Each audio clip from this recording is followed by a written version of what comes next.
All right, welcome back to the Tiralosi Twins Podcast. Yep, our next guest has 2.2 million followers on TikTok, plays music, and you probably know him as Jake Boss, or with an extra E in there, Jake E Boss, which he'll explain later what happened. So let's welcome Jake Sousie. Welcome on. Thank you guys for having me. You're welcome. Yeah, again, thanks for coming on. We really appreciate it. We've seen some of your posts and stuff, and it caught our interest. And of course, you helped us with getting set up on, how do you say it? Is it Omegle or Omegle? Omegle? I think it's Omegle, but I've always called it Omegle. So I've been mispronouncing it this whole time.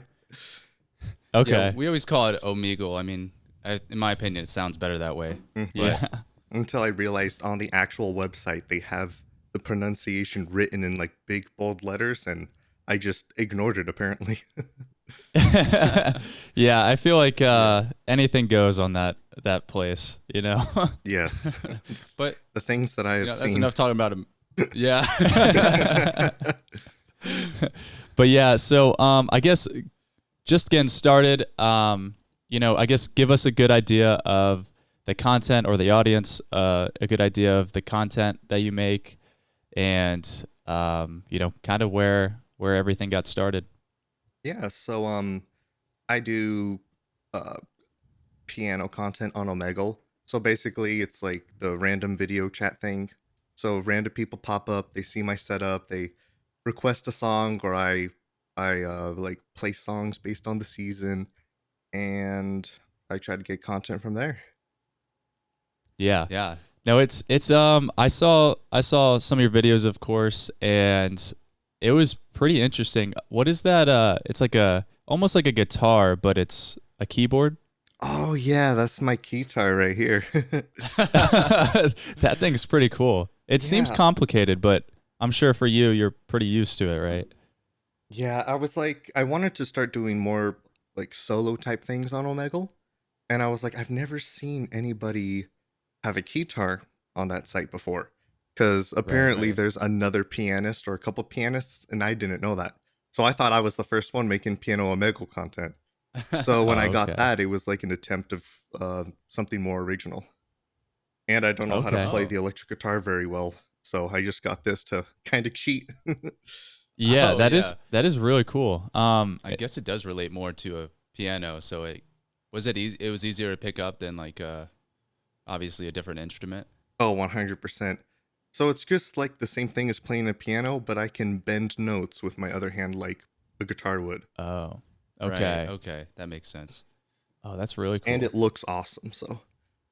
Yeah, Yeah, no, it does. it definitely caught my eye when I saw it. I was like, wait, what is that? I don't think I've ever seen that I before. feel like that's like a natural hook, just like on the videos. Like everyone's like, what is that? Mm-hmm. I have some videos in the works of doing like anime intros.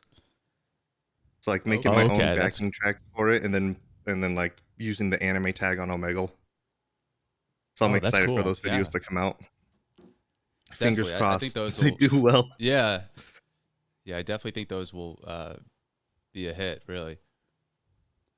Yeah. So, what kind of? I guess that brings up a question of mine. What kind of like music do you usually focus on, or what did you like learn originally, or what's your interest for the music genre? So growing up, I was classically trained from like age 7 to 14. And then my family moved from Maine to Washington, and I just kept self-teaching because at the time my goal was to become a classical pianist. And I ended up joining like a youth orchestra in the area, and I realized I did not like performing classical music on stage. The pressure was insane. So I ended up switching to computer science later down the line, and that's where I got my degree in. And so I just used music for fun. So like pop music, anything popular, like TikTok audios. I'm always trying to learn the next new thing. So I still Right. dabble in a little bit of classical, but my main is just like contemporary music. Okay. Okay. Would you say that starting out the classical way is that more complicated, or is that just a lot more pressure just because everyone has such a high standard for it? That's the thing. It was like the high standard for it. It took the fun out of playing for me. Like, that's not probably the case for everybody, but it just wasn't for me. Like, I didn't like having to feel like so many people relying on me to hit this cue or keep tempo for somebody. So Right. Yeah. I just wanted to have that fun freedom.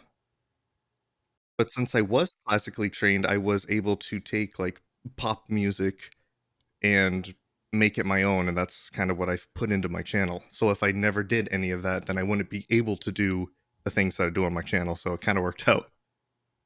Right. Mhm. Okay. Yeah. So you started making music early on, or I guess I forget. I don't know if you mentioned what age did you start making music, and how did that kind of progress? So I started probably when I was like 4 or 5 because my dad had a keyboard and he would play for me. And I thought it was the coolest thing. And I just wanted to be like dad. So I wanted to take piano lessons. And then finally, when I was 7, my parents found a teacher. And because I was just begging them like every day, like, I just want piano lessons. I want to learn how to play. And so that's where that started. Okay. That's Cool. cool. So, when did you end up starting like on like social media? Like, did you start on TikTok? Yes, I started on TikTok in around 2019. So like the whole COVID thing was just picking up. I was still in college and I always wanted to be a content creator of some sort since I was younger, but thought that that was like not a reachable goal because I tried like the Mm. whole YouTube thing. And I was editing for like 15 hours to get 60 views. And I was like, this isn't even worth the time because I got homework, I got things to do. Right. But one day I kept getting ads for TikTok when I was watching YouTube while I was cleaning the house. And I was like, okay, I'll get it just to try the speed up filter thing. And I made a TikTok. It was like in the Johnny Yes Papa era of TikTok. And Oh. Oh. so Okay. I used that audio and my video got like 1,500 views. And at that moment, I was like, I'm an account with 0 followers and I just got 1,500 views. I need to figure out how to use this app. Like I was Googling, I was YouTubing, but there was not a lot of information at the time. So I just kind of had to make it up as I go. And that's when I was doing gaming content. I only transitioned into my main platform around like 380,000 followers. I pivoted because it wasn't what I wanted to do. I wanted to do music the whole time, but I felt trapped in that like gaming niche. Right. Right. Yeah, no, Yeah. I think that's true for a lot of people is that they're kind of afraid to change what's working. You know, if it's working like pretty well, you don't want to just Hmm. mess up the audience that you already have, you know. Yeah. Which I mean, you did seemingly well because you went from 380,000 to 2.2 million. So, I mean, was there like any roadblocks or any drops like Oh, immediately or? yeah, there were a couple. I remember when there was the big OnlyFans craze and people were promoting OnlyFans on TikTok and TikTok did not like that. So I always had a link in my bio that had something that said OnlyFans, and when people would click it, it would rickroll them. It would bring them to YouTube and rickroll them. And I have a little Wow. counter that shows how many people click that button. And I made a video that was showing that number, and I said, y'all need to settle down. And I wrote hashtag funny, hashtag OnlyFans, that was my mistake, writing hashtag OnlyFans. Oh. Because I've never had any like offense on TikTok, but they gave me a week ban when I was like in my prime of like trying to grow. Wow. Dang. And it was for a Yeah, that's joke. It was like not. I was like, I don't even really have an OnlyFans. I was pretending to have one so I could show people that number. Yeah, that's Yeah. kind of crazy. I didn't know that they took it that serious because I know they didn't like people going, they don't like directing people off of their app, which is smart. So I feel like there is a thing where if you say link in bio or pay attention, like you try Yes. to direct people to it, they shut down those views so you don't take people off the app. But I Mm-hmm. didn't know that. I didn't know that whole thing about. I guess they're trying to make it like keep it like PG-13. Yeah, they're Yeah. pretty critical on that too. Because now I've noticed that they like blur out certain links to try to combat Yeah, that. yeah, it's kind of crazy. I do feel that TikTok is the best app for growth, but it's also very monitored. Like it's Yeah. very very hard to feel comfortable on that app without like you're always worried that for any moment they can put a strike on your account or ban you like you said or anything like Yeah. that. Yeah. I have to watch my Omegle videos like a hawk when I'm editing because if there is a singular beer can in the background of someone's video, and if that person looks underage, like even if it didn't belong to them, I get flagged for that. That's happened to me Wow. before Wow. because these girls they were in college, they were drinking on Omegle, but TikTok thought they were children and thought it was like giving alcohol to minors, and I was like, I'm playing the piano. That's what I write when I appeal on my stuff. I'm like, just watch the video. The craziest ones are when I get taken down for sexual activities. When there was like nothing of the sort that could even be taken that way. I'm like, I am playing Cocomelon on the Yeah. piano. Like, what more do I need from you guys? Yeah, I think they do have like an automated. I don't even know if the appeals. I don't even know if a person is looking at the appeals. I feel like it's just all automated. I Yeah. think Which so too. the app would be so much better if they actually hired people. I know it'd be a lot more expensive for them, but they have the money to make it that way. I think it would be virtually impossible to hire enough Yeah, people because there's yeah, that's true. billions of videos being uploaded every couple of minutes. Because I was thinking the same thing, and I ended up looking up about it. And I'm like, that's why they can't hire people, but they need to make some kind of better automation. Because even when I appealed my week ban, they said, "Oh yeah, our bad," but then I was still banned for those 7 days. So it's like Yeah, Mhm. they took the strike off, but I'm still punished. Like you just told me that I was right, and then you keep the ban on me. yeah, Yeah, it's kind of crazy too cuz we posted cuz we went live and we set a goal, and if we accomplish that goal, we said we'd do like an ice bucket challenge type thing. Hmm. And then we did it. We posted the video. It was like doing really well, and then they decided it was dangerous, so they like took it down. And then after they were like we appealed it. We went through that, and then like I don't know if it was the same day or day after or something. But they're like, oh, like they fixed it, but then it just like didn't do anything. Like the video didn't go anywhere. So it's like Mm, it. yeah. Yeah, They said it was like dangerous activities because I guess I don't know if you yeah, maybe water and pour ice ice is or water. dangerous. Yeah. yeah, So I don't, they said that. So it was, it was catching the For You page pretty quickly. And then, of course, when they take it down and then put it back up, it stalls it. So it doesn't go back to the For You page really. So it just gets stuck at Yeah, whatever that's views it garbage. was So at. it's like, oh yeah, our bad. Sorry, like not gonna push your Right. video out. right. And that's what makes it really hard to like want to continue putting so much time into like a platform like that because you never know if like for any reason they could just take your stuff down. Right. Right, right. And like it still occurs after the fact. Like I think that still damaged our account to an extent, so like Hmm. hurts our views in the future too. Yeah, I think they put like some kind of like shadow ban warning. Like after they send you a warning or a ban, I think they do shadow ban it some like for a period of time or maybe even permanently. I don't know how it works to be honest. Yeah, it's probably usually shadow bans are like 3 days to a week, the ones that I've noticed, but they're for the Yeah. dumbest things. Mm-hmm. Yeah, I agree. It's Now, I guess that like that's why it's so important to have you know, work on other social media content for, you know, different platforms, whether it's YouTube, Instagram, even Facebook sometimes. Do you Hmm. I guess how much content do you put out on each of those, and how does your content kind of differ for each of those platforms? So I mainly just post the same videos that I have on my TikTok, and I just post it on YouTube, Instagram, just the same stuff. But on YouTube, I edit my clips a little bit longer.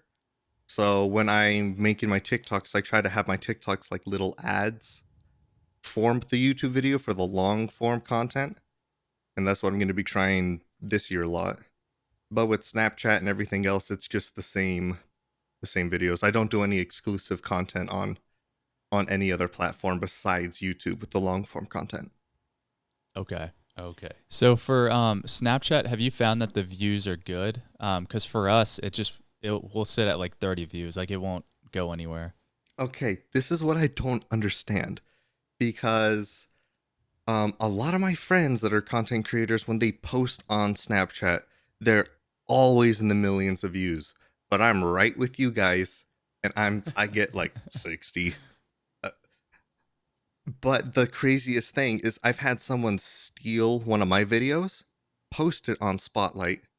He got millions of views. He probably got around like 10 grand for that video Oh my gosh. during the that's when Instagram was doing like $1 million a day. But I wrote Yeah. Snapchat about it. I was like, "Can you take this down or maybe give me the money?" And they said they can't do anything. I should just block him. Wow. And I thought that was crazy that's the answer. So I just posted on Instagram for a bunch of my friends to try to go to report it. And I never knew if it got taken down. And that guy just raked in a bunch of money that was from my video.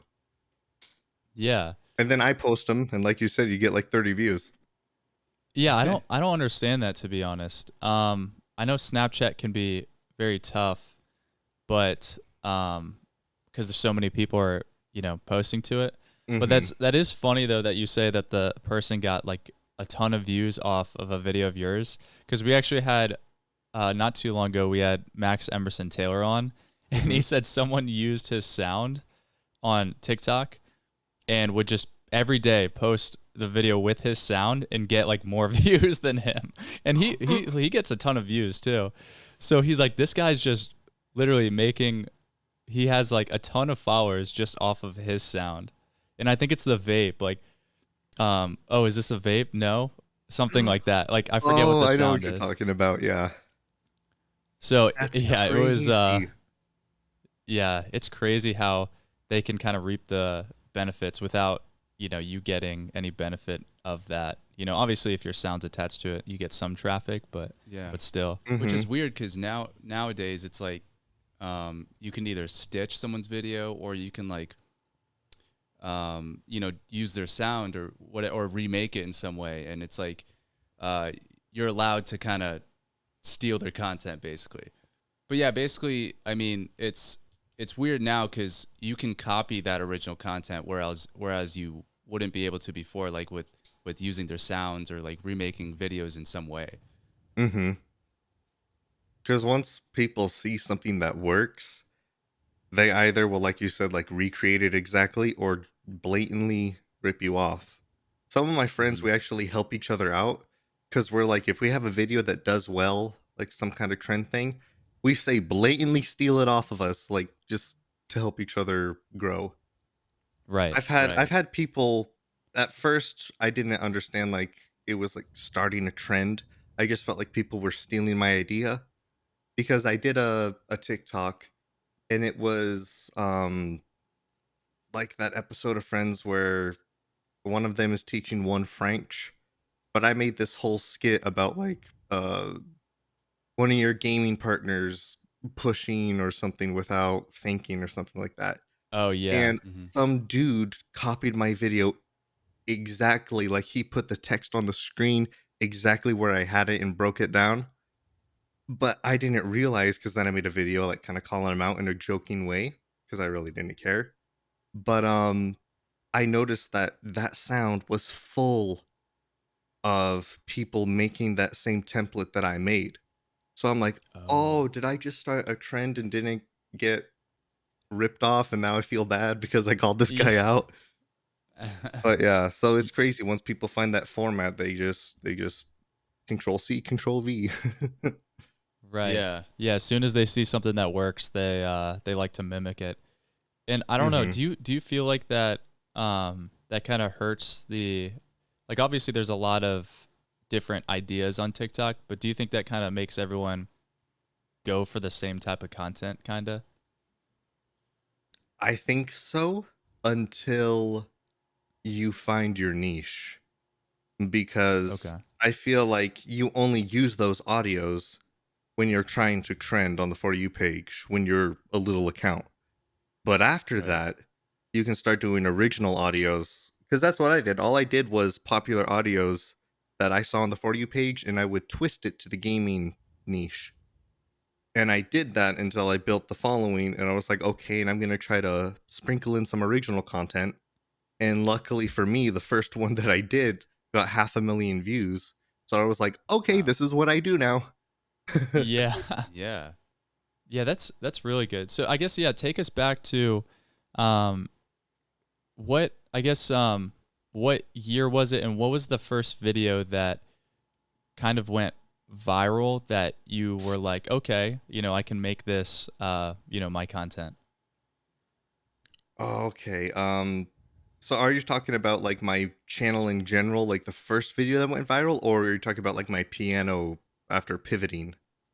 Yeah, I'd be interested to hear both like both waves of the, what first got viral and what your thought process was and then when your music started. Yeah. More information, the better. Yeah. So even before I got into the gaming niche, I was just posting random things that I was seeing on the For You page to see what worked. And there was a sound about like an angel talking to God and then him telling them, "Oh, they ate the apple." And then God goes, "What?" So what I did with that is I have a joint disease, Ehlers-Danlos syndrome. So I have lots of problems with literally every joint and ligament in my body. So I had one of those art puppets, the little wooden ones, but mine was broken, so its arm would fall off. But if I put it on here, it looked like he was a little guy. And so I said, "This is God making my joints." And then when the angel said they ate the apple, I made God say, "What?" And it rips the arm off. And that got, I think, like 60,000 views. And that was huge for me. So Right. I Yeah. just kept posting tons more videos while that one was going around. But that was like my first one that I think even went past 10K. Like it was a big deal. Okay. That's when I got Yeah. a big jump in followers too. Okay. Yeah, that's Yeah. that's like once you get into the tens of thousands for your first time, like that's like you're like, okay, I see the potential here, Yeah. hmm Especially when you're just starting up, you're like, oh my gosh, this is like life changing, you know? Yeah. Yeah. So how long after that did you switch to music content and what was the time frame of it like your music content going viral from that period? So I did the gaming content for probably about a year. And then I just wanted to see what would happen if I posted an Omegle video. I just threw one together. I went on Omegle for a couple minutes. And the first one I ever did got 500,000 views. And then I tried to go back to gaming, and the gaming content was not doing well, getting 2,000, 3,000 views. I went back to piano content. I'm getting in the 100,000s again. So I'm like, Wow. okay, they're actually liking what I like to post. So I was Right. like, this is my chance to pivot because this is what the people are wanting to see, apparently. So then I stopped posting gaming stuff after a couple days after the original one went viral. Okay. Yeah, Okay. that's good. Yeah, it's good that it like worked out for your best interest, like what you were interested in, got more views. You know, because that's like the perfect scenario. Yeah, that's like ideal. Yeah, so I was just posting that piano content, and then I was getting discouraged because not all of them were performing like those big ones. And I was getting really discouraged. I didn't want to go and record more footage because it is very exhausting. Like, it will drain your social battery trying to be upbeat for every single person for like 6 hours. Like, I usually film like from 4 to 6 hours at a time. I need to probably shorten that. Um, where was I going Now with this? It was that's on Omegle. yeah, be on Okay. Omegle just Okay. for those. I've That had to is cut it draining. down because it Yeah. was too much. But what was I saying? I was talking about I guess to pick you up where you left off, I think you were saying that you were filming for like 4 to 6 hours per day, and you said it was getting kind of draining, so you cut it back. But I think you were talking about yeah, I don't know. I remember. I was Okay. I wasn't filming for a while because I was discouraged. So I was running out of footage to edit. So I was scraping the bottom of the barrel of my footage, and I found one clip that I thought was kind of funny. It was just these two girls, and I was playing I think like VeggieTales music or something. But that video for some reason blew up. And it was my biggest video ever, and it was, I think it's at 26 million views. Oh wow. And this was when it was blowing up. It got 1 million views in like 10 minutes. And oh my gosh. Jeez. I was thinking to myself, this is the moment I need to do something, because I was getting followers. So what I did was, while that giant video was blowing up, I went live for an hour in the morning and an hour at night just playing piano. And each one of those lives, I got like 20,000 more followers in the process. Wow. So that's when I hopped up from 500K to 1.7. No, 1.2. So I went from 500K to 1.2. And then just a month after, a video with those same girls, just a different clip, I posted, blew up. And that took me to 1.7. And then just as time went on, I finally trickled up to 2.2. But it's just those couple videos got me all the way up there. Yeah. That's crazy. I was like, I Did need you to do a ever- reunion video because apparently Yeah. these girls are magic. Yeah, that's what I was gonna say. Like, I need to find these girls again because every video blows up. Because I think their Yeah. their friendship chemistry was really good. So I guess people like watching that and their reactions to each other. Yeah, I feel like too, TikTok kind of picks out like faces. I feel like it is so advanced that it'll recognize someone's face.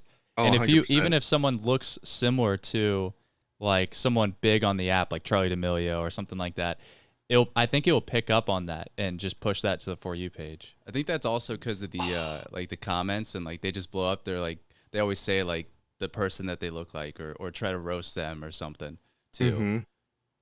Wow, I never thought of that.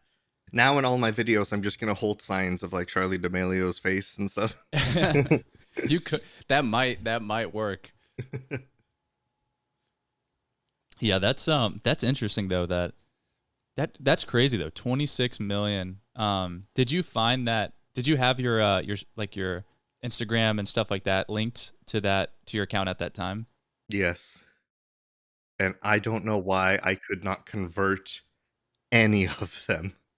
Okay. Yeah, that was going to be my next Yeah. question. Like how do you get people to, I guess unless it's like exclusive part of the content, how do you get people to follow you on another platform, you know?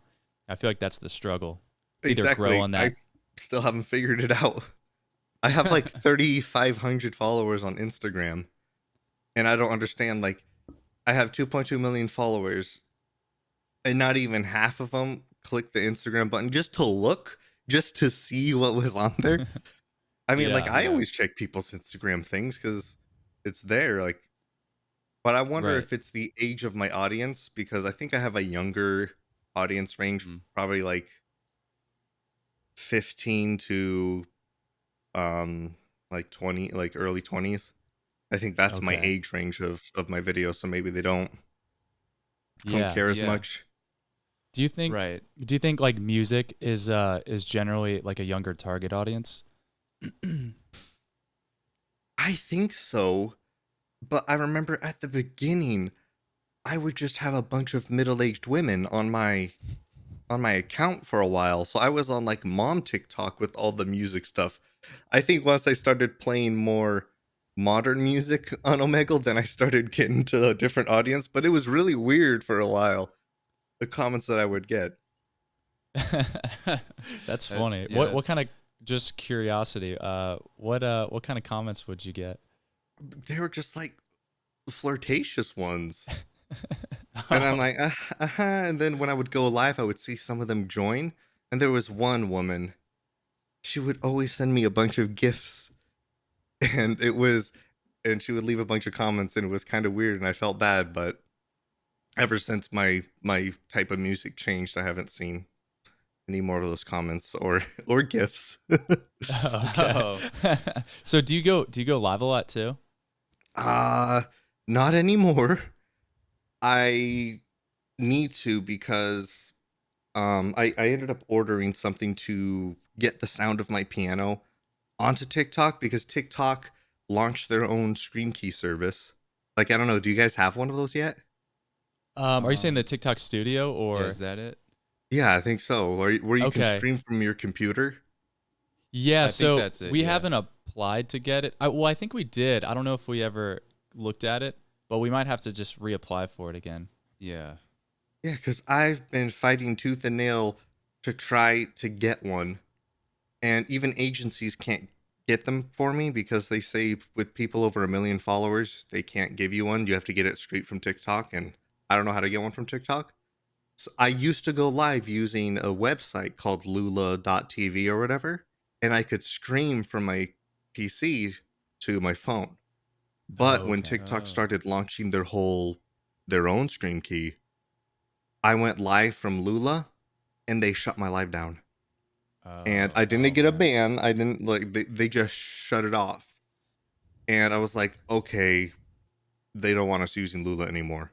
Because what people were doing was they were recording Instagram lives of like Bella Porch or The Rock, and then using their computer to stream that back to TikTok and just generating money from kids that think that that they're actually talking to like a celebrity. Yeah. I've So I seen think that's that. why they're Yeah. really picky about who they give a stream key to. But I've seen like accounts with 2,000 followers screaming from a PC, and I'm like, how did this happen? Like I applied on that Google form like 3 times. Yeah. I wonder if you made like a backup account just to go live with and got it to 1,000, if Mm. you could work with the agency through that, because I think that is another like kind of work around the system. Yeah. Ooh, that's a good idea. Yeah, so and it would kind of, I guess, be a little bit better so you're not worried about anything affecting your main account, Mm-hmm. you know. Mm-hmm.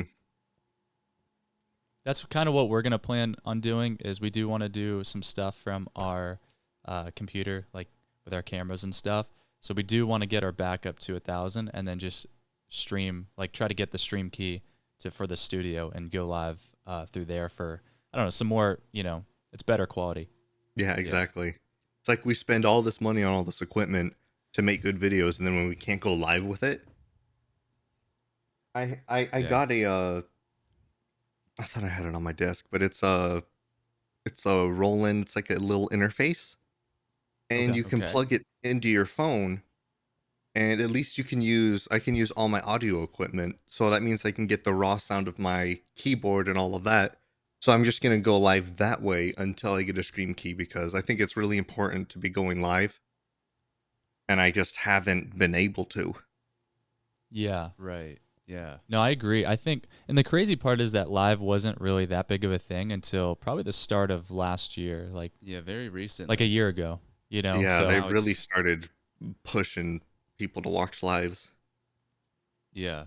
It's true. I mean, it's become one of the biggest things. A lot of people still don't know about it, but but I think that's what everyone's kind of pushing towards. Mm-hmm. I think TikTok always wants is they try to push a feature even if people aren't using it. So I think they're really trying to still push lives. Like the whole TikTok Now thing. Do you guys even use TikTok Now? Oh, you mean Like like the Be Like Real? the yeah, like the Be Real thing. No. We used it like once. I yeah. think. See, We I used used like it once and then I was like, this is kind of dumb. But Yeah. every time I'm on my For You page, like every other video is one of those Now things. And it's like, oh, you can't see this unless you post one. And I'm like, I just mhm. want to watch videos, please. I feel like they always try to shove like that kind of stuff, like their whatever feature that they want to be successful.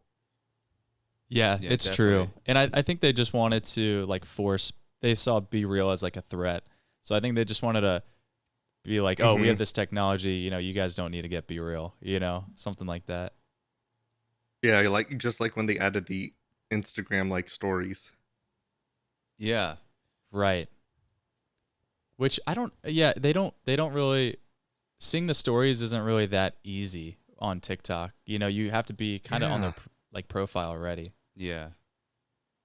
Yeah, I posted one and got like 1,000 views on it, and I'm like, oh, so I guess they don't put these out.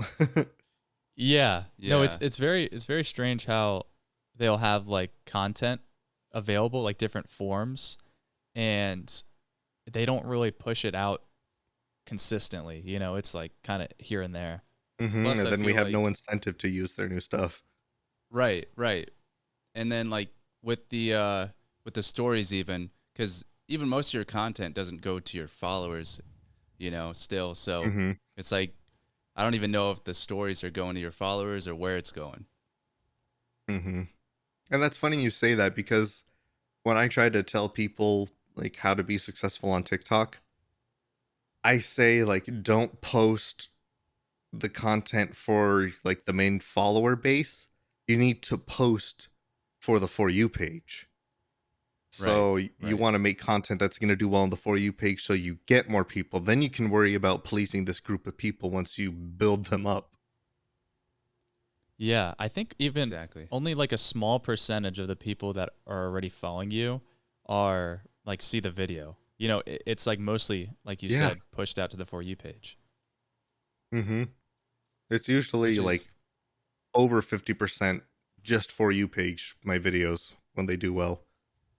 yeah, which is so crazy to me because I feel like that could also be a reason why people don't follow as much because they're already getting on they want to watch all the For You page, so it's like why would I follow? Exactly.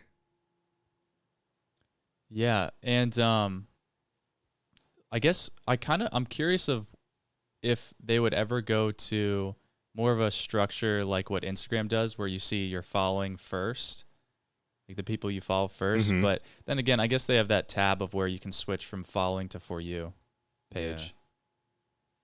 Yeah, do you guys even use the following page? Because I'm usually just on the For You page the whole time. Yeah. Yeah, same. Yeah, same. Because they pretty much put people you're following on the For You page anyway, on your For You page every once in a while. So it's like if it's Exactly. So you get the best of both worlds. yeah, exactly. Yeah. If it's doing well, I'm gonna see it anyway. Yeah, we don't want to see our friends' low performing videos. We just want to see the viral ones. Yeah, exactly. We want to know how to do it or we want to go viral. Exactly. Yeah, so I did want to that when you were saying you were gonna plug in your keyboard for the lives. I Hmm. um I have seen a lot of musicians that do that and they plug in their keyboard and they'll play music and stuff. And it's actually really engaging. Like I'll watch it on the live and you know, it like if people put in song requests, it's interesting. I'm curious of what they're gonna play and stuff. Hmm. Yeah, I miss going live because of the requests. Because I like it when people think that like, oh, there's no way he would know this song, and then to play it and then like surprise everybody. It's really cool. Yeah. And with the whole new the subscriber feature on the lives, I was planning so many things, like having special subscriber only stream days, or subscribers get to request songs early. Like I get to play your song first. So it's like I've been trying to find ways to monetize going live instead of just trying to go live to grow. Right. Yeah, that's good. Yeah, Good. because I guess we wanted to start getting more on YouTube because that's kind of, I don't know, it's better That's for where the, it's at. yeah, Yeah, for the long run, you it's know. true. I mean, plus I saw you have, I think, just over 23K on YouTube, and you were Mhm. saying how you mostly clip it into larger larger videos. But do you also post shorts, or how do you kind of go about that? So actually, the subscribers that I have are only from my shorts videos. And then what I try to do is get the people that like the shorts videos to watch my long form. Because my long form still doesn't do well in the normal algorithm, but my shorts do some of the time. It's like you have to post, there's like a trick to YouTube shorts. You have to post like every day for a month, and then you'll have a fantastic video. And that's what happened to me. So I was posting every single day. I scheduled a bunch of videos. And then one video got like 11 million views. And that's where 22,000 of those subscribers came from. The Okay. extra 1,000 was from just like little piddly ones hitting like 300,000, 400,000. But that one video, so I keep telling people that want to go to YouTube, just focus on shorts. Because now they've made it where you can monetize your channel without having long form content, as long as you have a short hit a certain amount of views within a certain amount of time. I don't remember the exact time frame, but I wish that that rule was before when I had the video that was 11 million views, because I didn't get paid for any of that. Right. Right. Yeah. That would have But been, yeah, I so guess, shorts are the way is to it, go. is it calculated the same for monetization? Like as a long I'm form, not or is it? sure. I would assume that it would be a little different because it's a short, Yeah. Yeah. but it would still probably be more than what TikTok's paying us. Yeah. That's true. It would probably It's like, be, you guys are I getting would paid? assume. Yeah, Yeah. I would Right. assume like at least 200 for 11 million views. Like that's on the low end. I would Yeah, think probably at close to, least. I would think probably close to maybe 1,000 probably. Just Yeah. because shorts is And I so really could they have used that. yeah. I know, right? For real. Is there I so think it's are you hilarious when I basically, go. sorry, go ahead. Oh, sorry. I was saying I think it's hilarious when I go on my TikTok creator fund and see, oh, I made 7 cents yesterday, or I made 10 cents the other day, because that's the kind of money that we make on TikTok. Yeah. Like we don't even look at it because we're like, all right, this is gonna be pennies. Like, Yeah. Yeah, for real. So do you focus, I guess does do you get like some sort of like consistent income from either one of the apps, or is it just basically like here and there, like if a video does well then you get some some money incoming, not on TikTok of course because it's like like dollars, but Yeah. But no, I am very poor.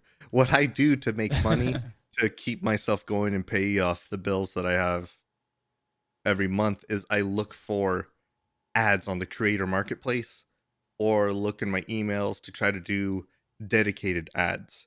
And then I try to find companies that will pay me well, because I can't do a video of a 60-second video promoting your product for $50. Like I need to yeah. survive.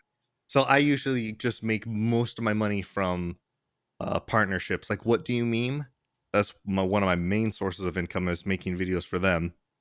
And then, Oh, like I said, finding just ads in my emails or the marketplace. okay.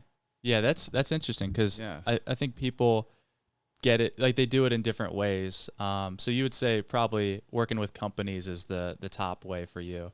Because they'll pay you a lot more money. Bigger companies, Yeah. Right. they're just Right. hard to find. Yeah, it's true. especially because I feel like a lot of companies don't really see, you know, I guess from their perspective, they don't see the value in it yet. But Mm-hmm. I think a lot more companies will come around to it. Yeah, hopefully soon, because I feel like this is the TikToker equivalent of living paycheck to paycheck. Yeah, I'm just living Yeah. ad by ad. right, right. And I feel like that's where TikTok's really lacking is in the monetization of it. Other than the lives, of course, which is what they're pushing, and probably where TikTok makes like a good portion of their money at least. Mm-hmm. But yeah, I feel like getting YouTube and I mean mainly YouTube I think is the best paying one. Yeah, I agree. That's another one of my goals for this year is to get my YouTube up so they can start making some consistent income. I just Right. need to Yeah. find an editor because my videos they take like 40 minutes to edit. But if I'm editing a 10-minute long form content piano video, that's like 15 hours because I do all the graphics, all the funny things, the zooming, the part that I hate the most is the captioning, writing everything that everybody's saying. So Yeah. I think I just might need to hire an editor because I know I need to get this long form content out, but I'm like I really don't want to sit down for 15 hours cuz I have a hard time leaving projects when I'm doing something. I usually lose track of time and I will edit the video straight through. And I'm like Oh wow. this is not healthy. Yeah. Yeah. No, I think getting an editor is definitely on the top of our list as well because it just saves you so much time and you can focus on like creating instead of sitting behind a computer, you know. Yeah. Exactly. We'd have so much more content to push out. Yeah. No, that's interesting Yeah.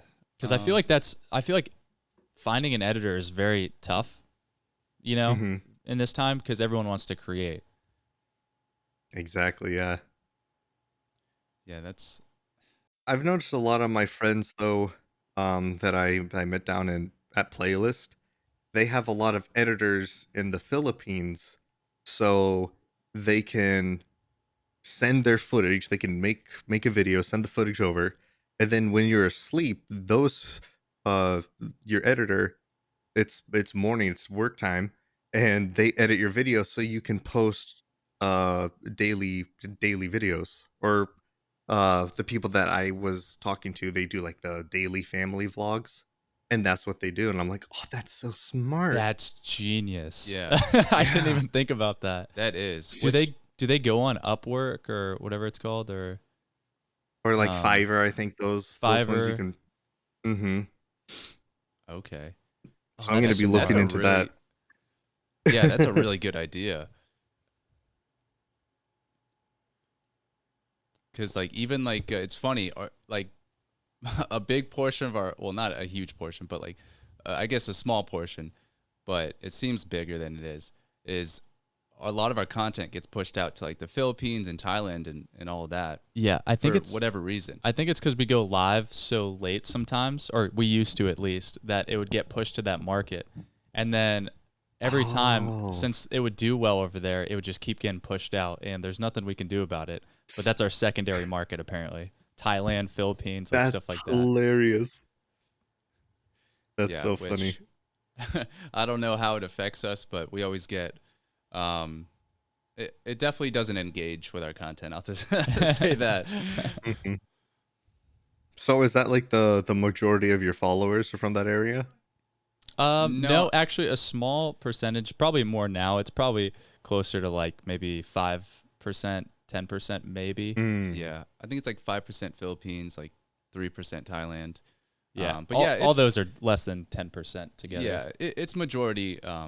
You know, United our States, yeah, which I think is why our videos sometimes just catch the wrong For You page or just don't get pushed out because our views Mhm. like took a hit.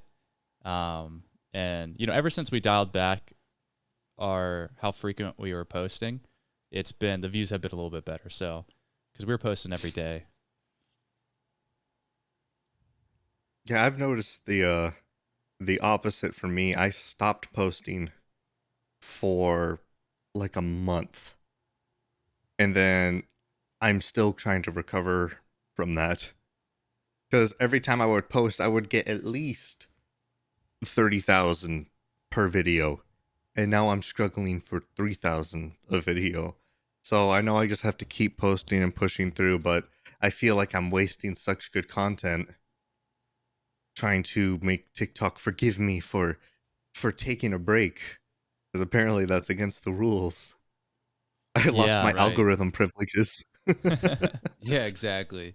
That is what's scary too, is that, you know, you can do so well on an account and then all of a sudden they can just take away your Take views it all pretty much. away. Or have you guys noticed, like, when you have a person comment on your video, like, oh, I haven't seen you on my For You page in so long, but you've been posting every day?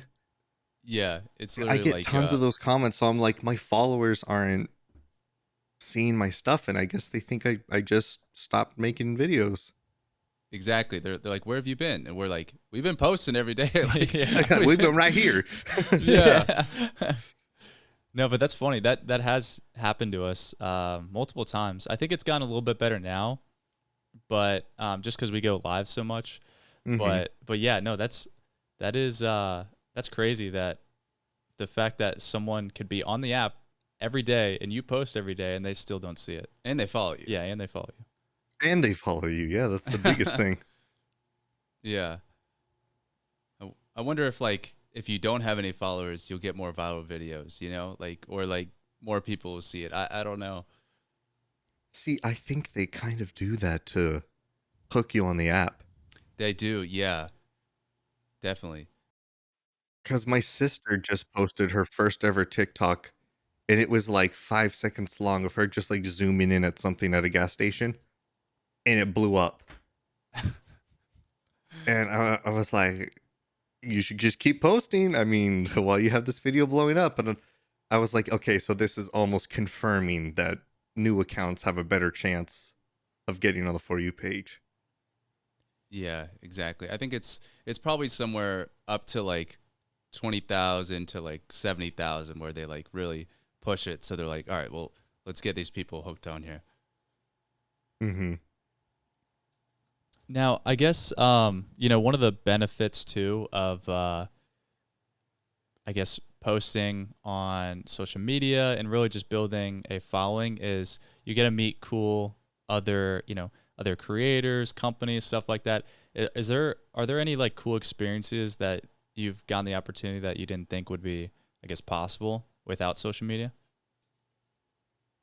I would say like my experience at VidCon and Playlist Live, because Okay.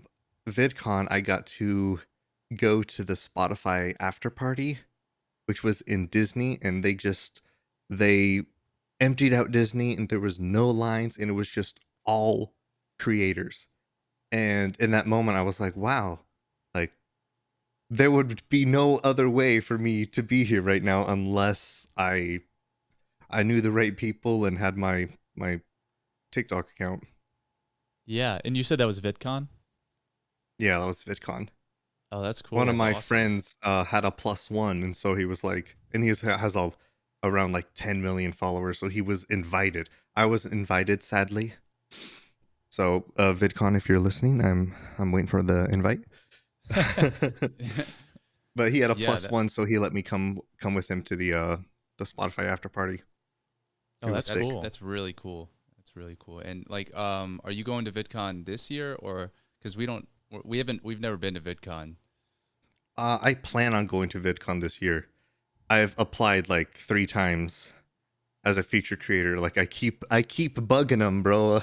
I keep sending emails and stuff like, "Hey, I'm still here." You guys should definitely shoot them an email and they'll send you a link to apply. Or if you guys have a manager, have your manager do it and you'll look fancier. Yeah. No, we've I guess yeah, we didn't really we went to Playlist this past year, but we haven't been to any of the conferences until last year and we just met so many It people was so much fun. and yeah, it was a ton of fun. Like you just meet so many connections. You make so many connections. It's just, you know, basic, you know, Yeah. networking. But it's a fun experience too and you learn a lot. Like you learn a lot of what to improve on and stuff. Mm-hmm. I noticed that a lot. But I think playlist is better for the networking side of things because it's Okay. smaller and feels more personal. Because VidCon was around 4 times the size of playlist. Okay. But Okay. yeah, they had cooler attractions or things that you could do, but I feel like it was less personal. And there's Right. way more people there, way more people trying to meet the creators, and that's why playlist I got to meet some of the same creators that were at VidCon, but we got more personal time because they weren't being rushed everywhere and going backstage and Right. So yeah, yeah. But that's if you cool. guys, VidCon's still a great experience to try if you haven't haven't gone yet. Yeah, we'll Yeah. definitely have to go out there. Yeah, there's a ton of people that we met that are in LA, so we'll definitely have to go back over there pretty soon. Mm-hmm. So that'd be cool. Yeah. Are there any people that that you met that you got to talk to that you I guess looked up to and or even saw their video on the For You page and kind of got to talk to them a little bit? Oh yeah, there were tons, but I think the most impactful one was Daniel Thrasher. He is also a piano comedian, and he makes piano skits on YouTube. So he always would make like long form content, and I've watched his stuff for years, and he was a big inspiration for my kind of humor with piano and my content in general. And I didn't know he was going to be at VidCon because he wasn't on the roster. He was just Oh. a guest that was performing, and I got to go up to him. I got to meet him. I showed him my account, like told him like how he inspired me. And the coolest thing is that he said he's seen my videos before on his For You page. And I just thought that was the coolest thing. And then he was saying that like we should do something together. So he gave me his Instagram so we could message, and we're supposed to do something Yeah, sometime soon.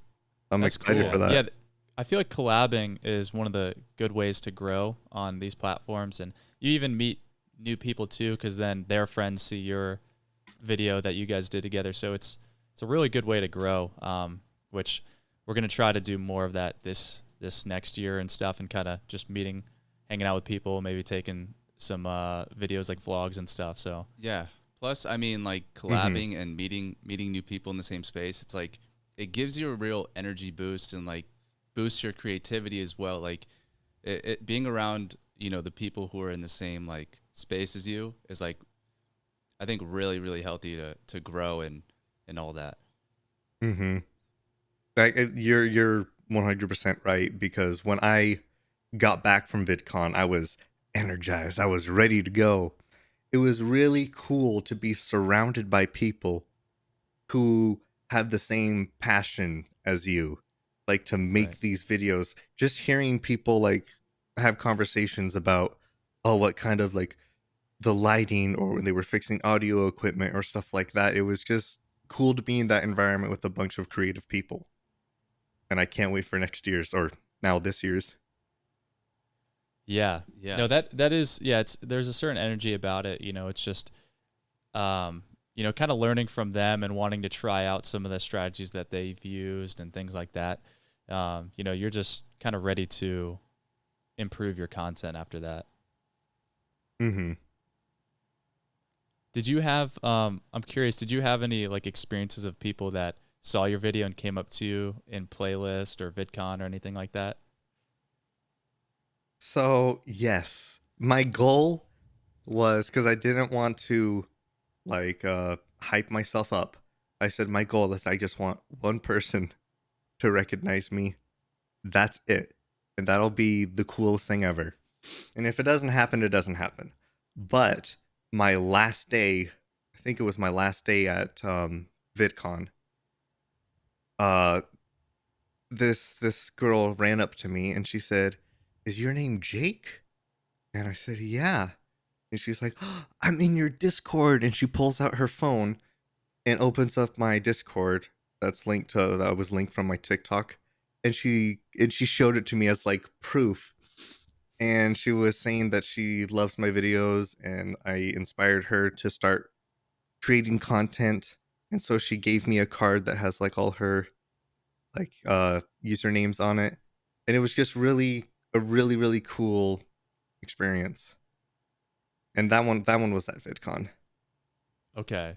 Yeah, Oh, that's awesome. That's cool. Yeah, that's definitely cool. It's interesting that you can meet someone that you see. Like I feel like it's just kind of crazy that you can see someone on your for you page for so long and then you see them in person and I don't know. It's a different experience. Like you get to talk to them and like vice versa too. Like people that have seen our content that may have seen us but not met us. It's kind of cool to learn about the person Yeah. behind the Mm-hmm. the actual content. And the funny thing is like I didn't think anybody would recognize me because they're so used to having the piano in front of me when they see me. Because when I'm on Omegle, I get recognized all the time as the piano Omegle guy.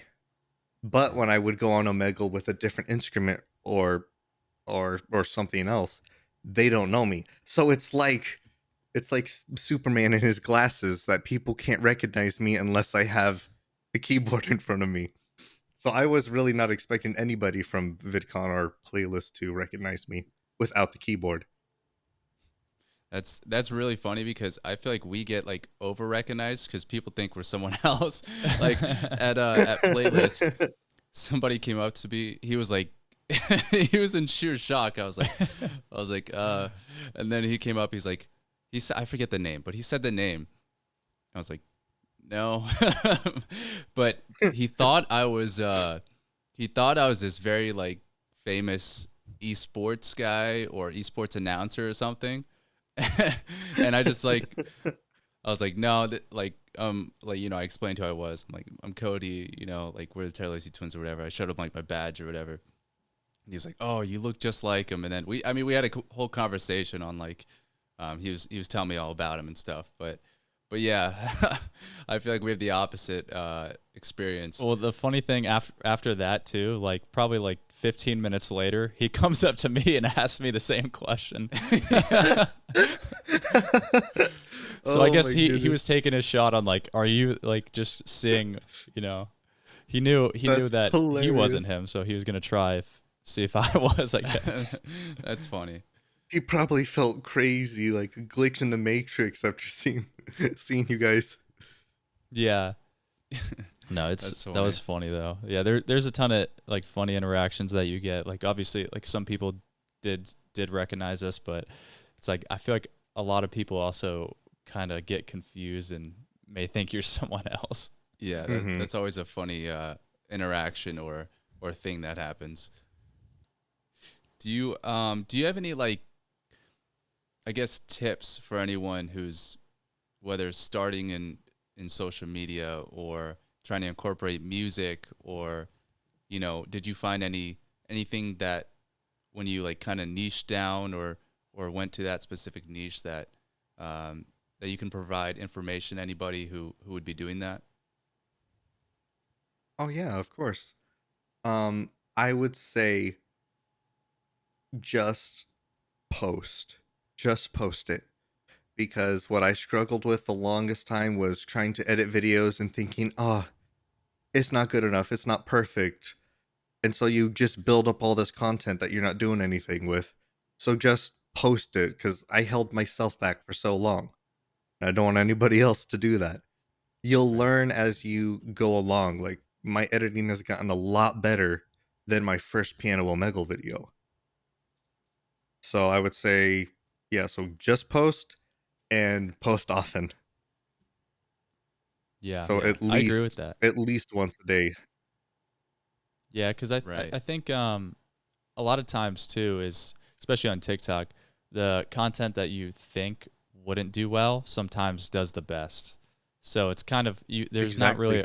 there's not a way to really tell until you post it. Or we would post a video on TikTok and it wouldn't do as well, and then we'd post on Instagram, and then it'd like blow up, and then vice versa. So you never really know. Mm-hmm. That happened with me with Instagram. Like a video I posted, it got like 7,000 views with my keytar, but I posted it on Instagram and it got over 1 million.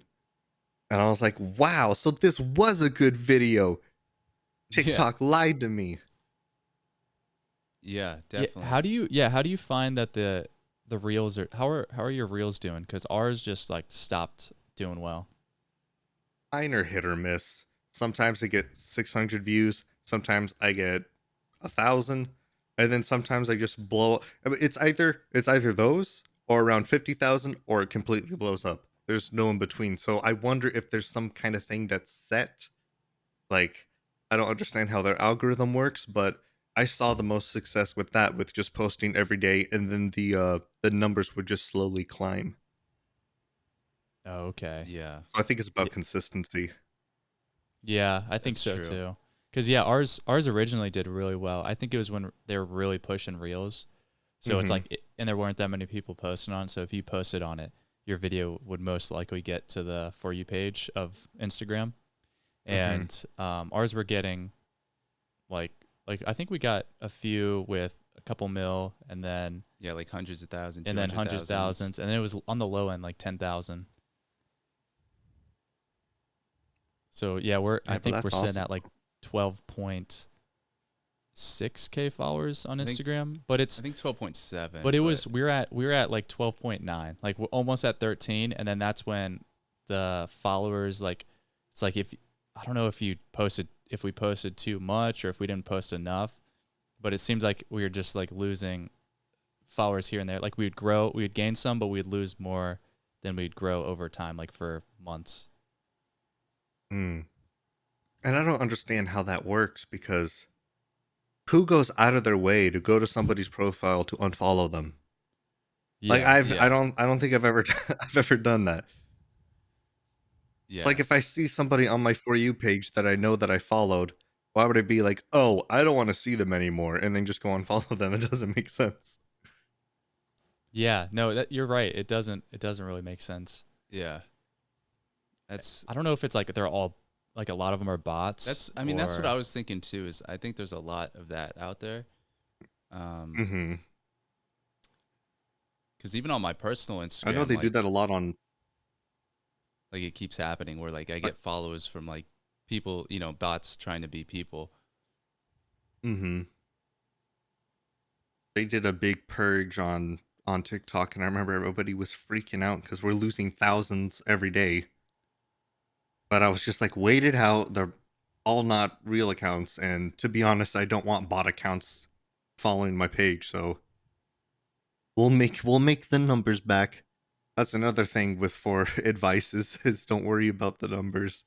Just worry about the content that you're putting out. Obviously, if you're putting out content that's constantly getting like 3 or 4 views, maybe change your content a little bit.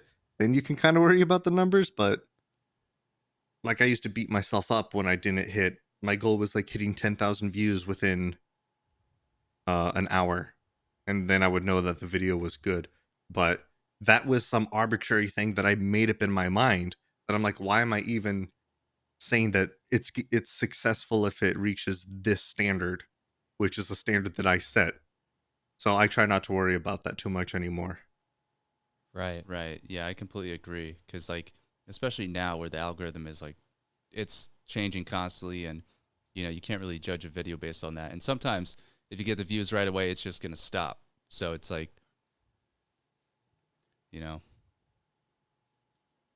Yeah, and sometimes just repost your content. Right. I think one of my most successful videos was a repost. The first time I posted it got 4,000, and then the second time I posted it got millions. So it's like all of them have the potential to blow up. It's just whether TikTok likes you that day or not. Yeah. It's true. It's almost frustrating when it does that too, because it's like, I posted this video, or like, and then like you said, there's like videos of like zooming in on something at a gas station, like you said your sister posted, I think, and it's like what do I have to do, you know? Exactly. And we did hear too that it does like each hour or day, however the algorithm works, it'll take in different factors. So like whether you're outside, inside, it just picks and chooses based off certain categories, and whether Hmm. if you posted that day, it's just kind of like what is it looking for in that moment or that day. Yeah, it's insane. So it's like you don't know how to please it.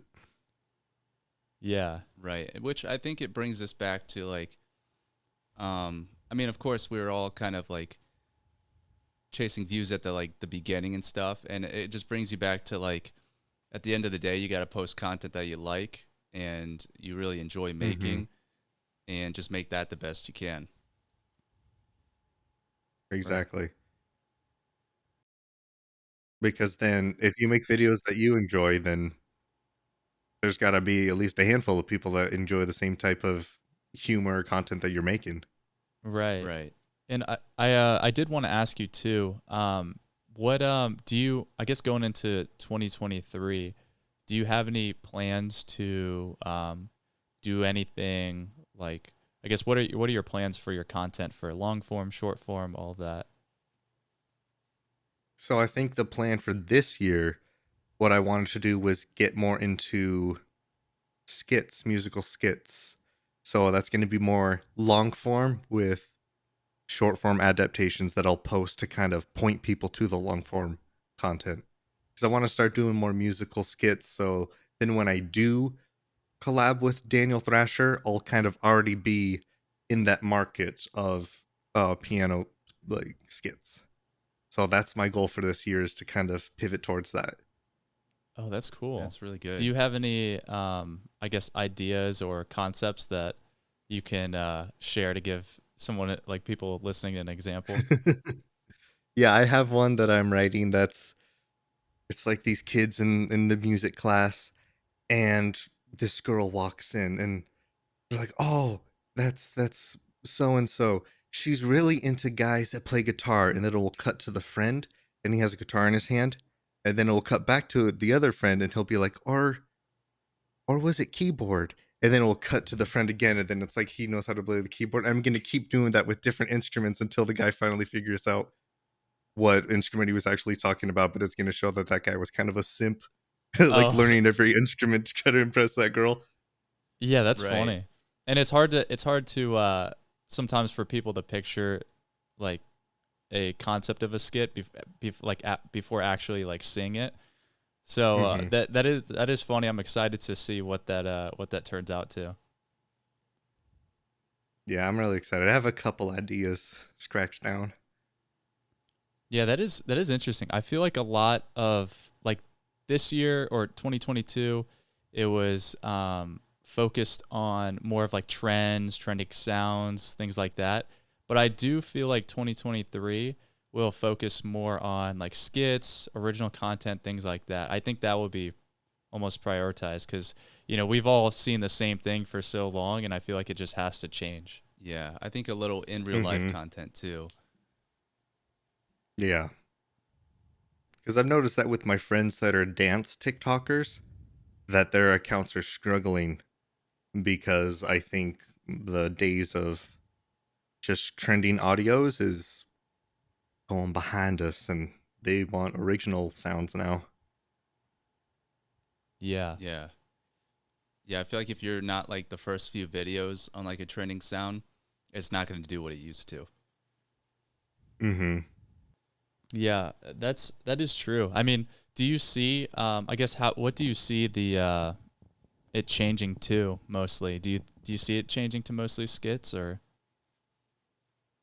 I think it's changing, yeah, to mainly skits. I'm getting a lot of skits on my For You page, or just original audios, even if like I've seen some music accounts promoting their music and making little music videos like that. I don't know why, but I think original content is doing better than just doing like voiceover acting skits. okay. Do you think you'll post more original music of yours or at least stuff that you've maybe music that you've altered a little bit? Yes, I recently got the music tab on TikTok. I'm still waiting for them to confirm it, but it'll list all the music that I've written and put on Spotify, which is only one song for right now, but for the future I have other songs that I'm writing. But now people on TikTok can be able to go and go through my actual music. And so I'm going to be posting a lot more of my original songs and then point people to the Spotify to try to generate more passive income through there. Oh yeah. That's awesome. Like that. Yeah, that'll be cool. That'll be cool to see, Mhm. especially. So that's another big thing that I want to do this year is write down and actually record some of the music I've written. Yeah, no, Yeah. that would be interesting. Like I'd like to hear that too, because we just hear the same songs over and over again, and I don't know. I think we're just all like everyone's just tired of hearing the same thing. Mm-hmm. Like I have when I first started doing Omegle, I would do this thing I called the 3-note challenge. I would have people on Omegle pick 3 notes, and based on those 3 notes, I had to make a song. And I made a bunch of those videos. And I was thinking I should take all of those mini songs that I wrote and then flesh them out and make an album and make the album called like the 3 note album. And then put that on my TikTok list and have people go listen to my Spotify through there. Oh yeah, That's cool too. that would be cool. I think it would be cool too to see maybe like an intro of it just to drive traffic. Like see an intro of it, and then if you want to hear how this turned out, go to my Instagram. I would follow your link Mhm. there. I would be like, okay, I'm going to Instagram. I'm checking this out. Yeah, 100% I'm going to be doing that. Yeah, we're gonna have to try to do stuff like that to where it's part of it's on there, and then we'll maybe upload like the rest of it on YouTube or something like that. Yeah. Mm-hmm.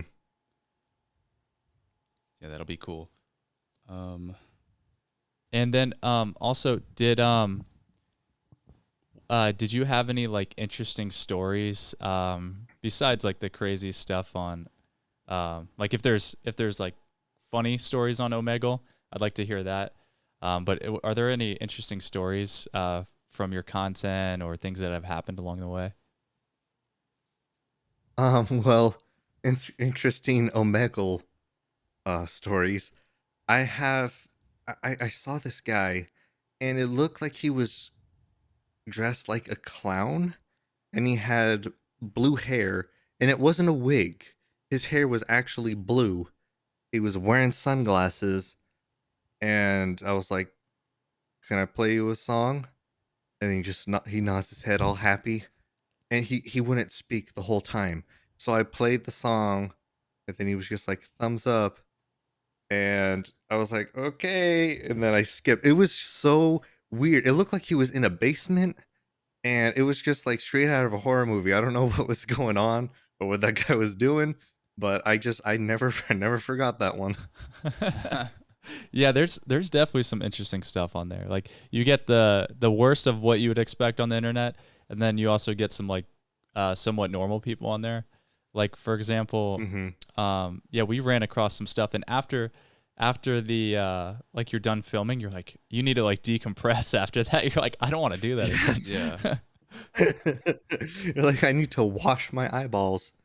And it's Yeah. crazy because like I get confused with different races. So I've been called tons of racial slurs by children of races that I don't even belong to.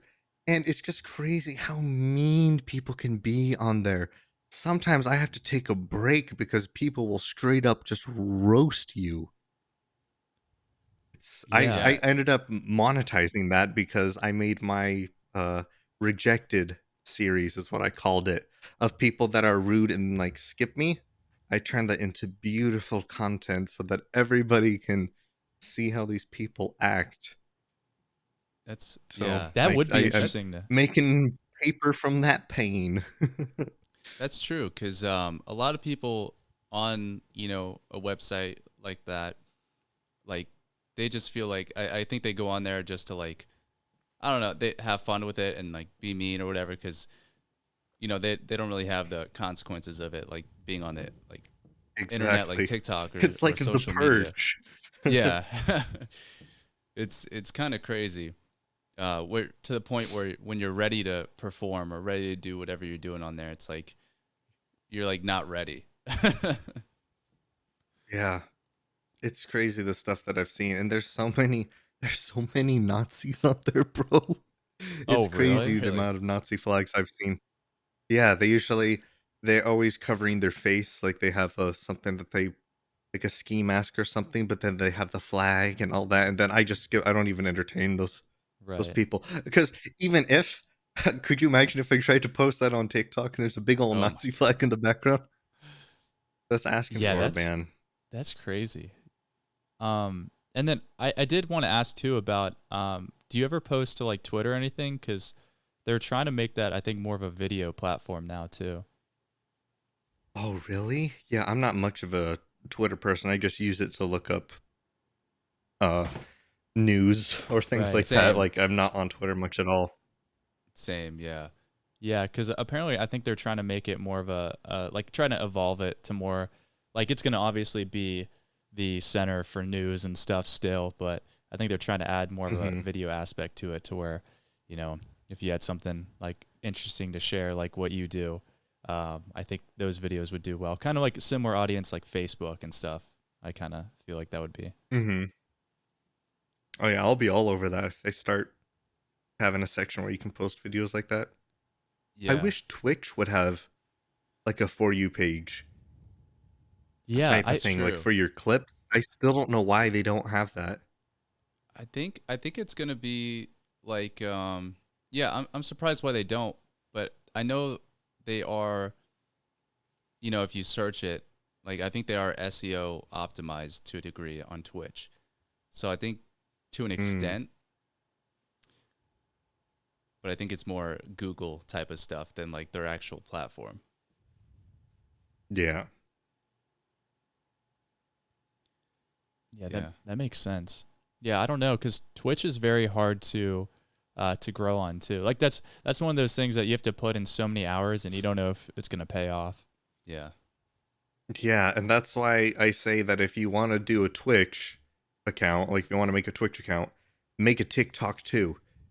Right. Because I knew 3 streamers that got partnered in a year because they would post their clips on TikTok and push people to go back to their lives.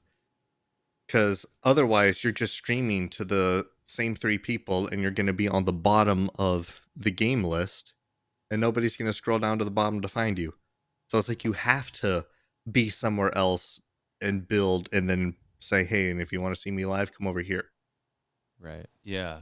Because I know some of my That's friends that there's people that want to be content creators and then people that want to be content creators but don't want to work at all. right. I've met a couple people like that and they refuse to make a TikTok or post reels. They think they don't need it. And I'm like, okay, okay. Like you can Yeah. try, but this isn't the early Twitch.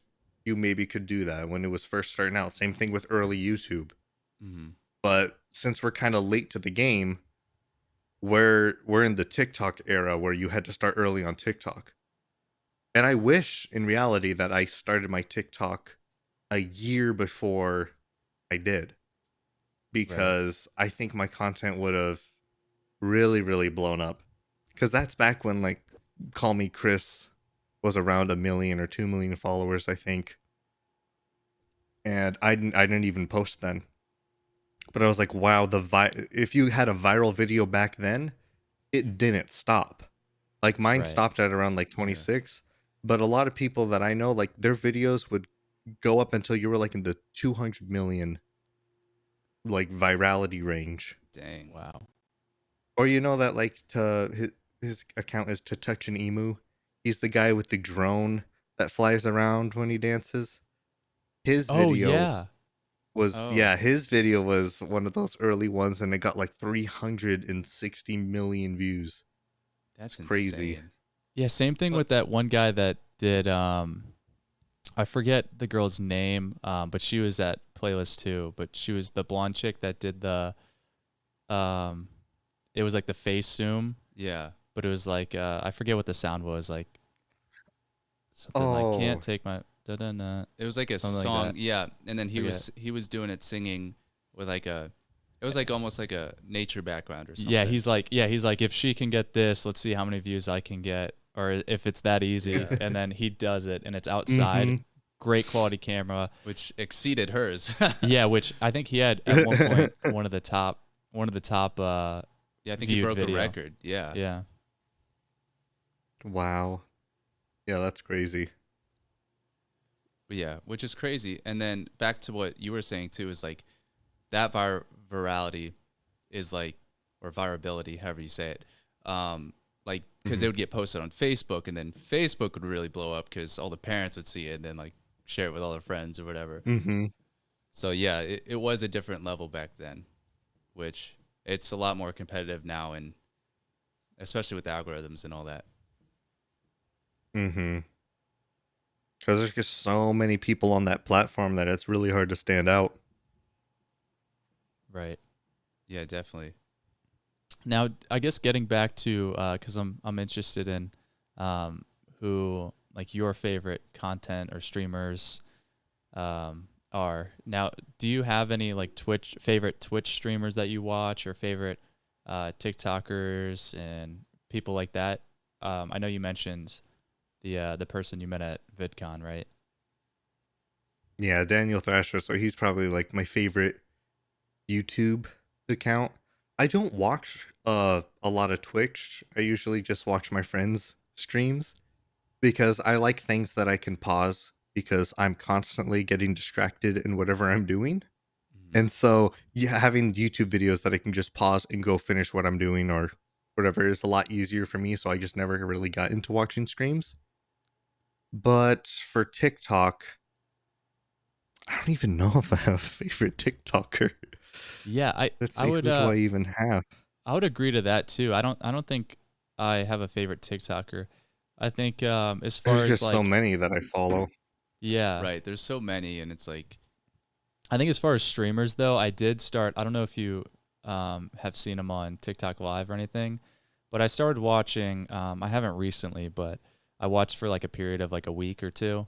This guy named, I think his name is Slater, but he does like the voice changer effect, and he'll act like he's Mm-hmm. like 11 years old and do the funny clips and stuff, and it's actually pretty funny when you watch it live. yeah. Yeah, I've seen those videos on TikTok. Okay, so that may be a stream that I would want to watch because those videos are hilarious. Yeah.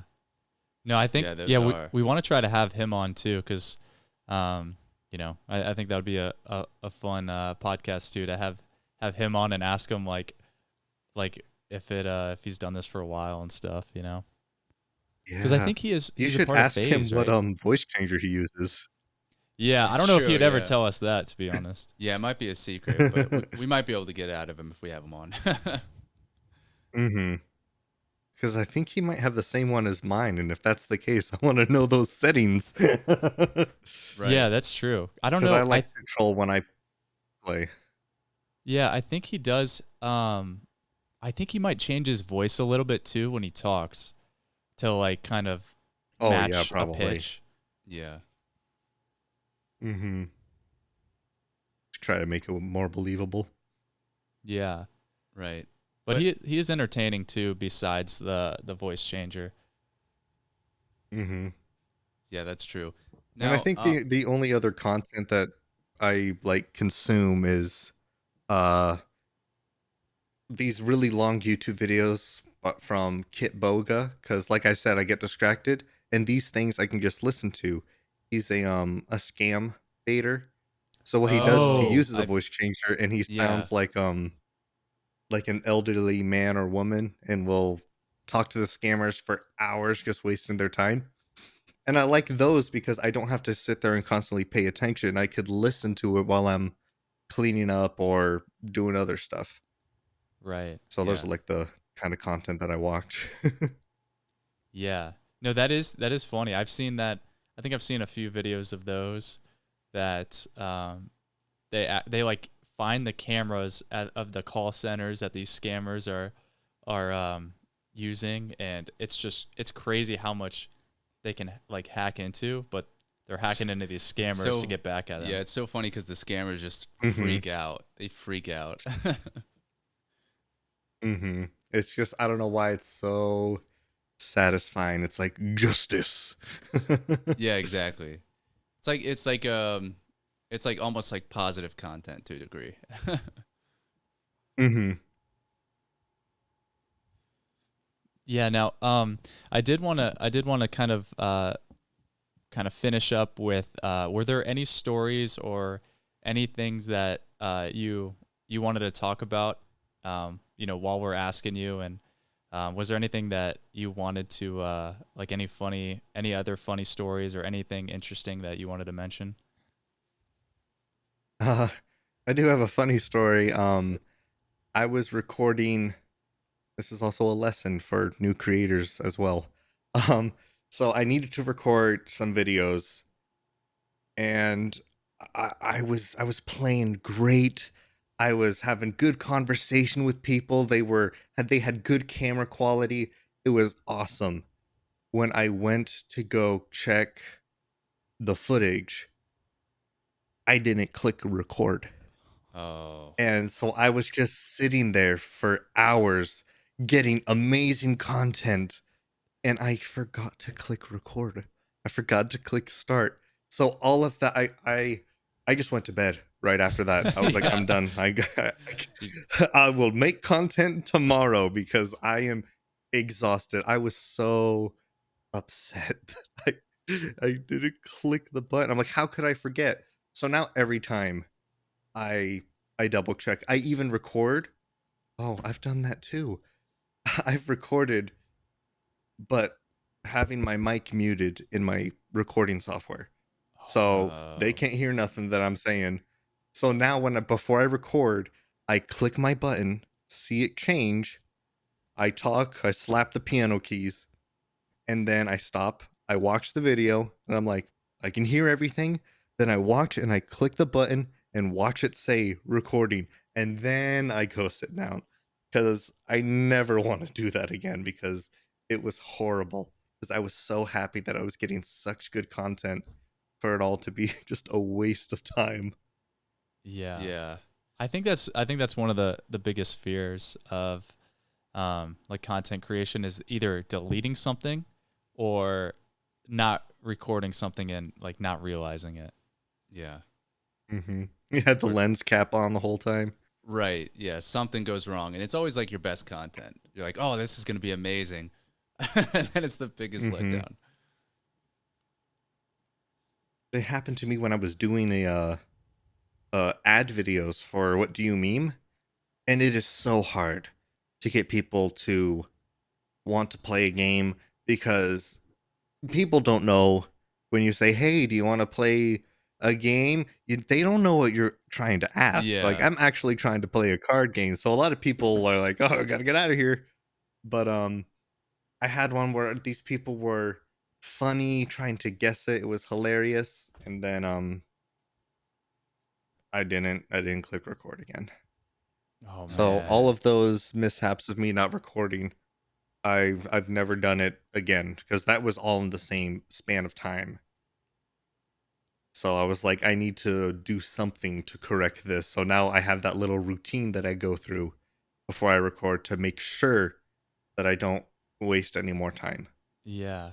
That Yeah. that's actually an interesting point too. Because there's mistakes that we make, or or stuff we can control and stuff we can't control. Are there any other mistakes that you've made that you'll never make again? Like for example, we stopped posting during the COVID time where it was the most like viral time, Don't bring that up. No, I'm just kidding. and we learned we're never gonna just stop being on the platform. Yeah, we're just Like gonna we're gonna keep posting. We're going. gonna just be consistent. Are there any like mistakes besides the recording like mishap? Besides that? I think not batch editing, because what I would do is every day I would edit a video and post it. And I did that for like 460 something days.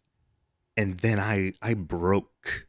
Like I was at full burnout, and then I didn't post for a month.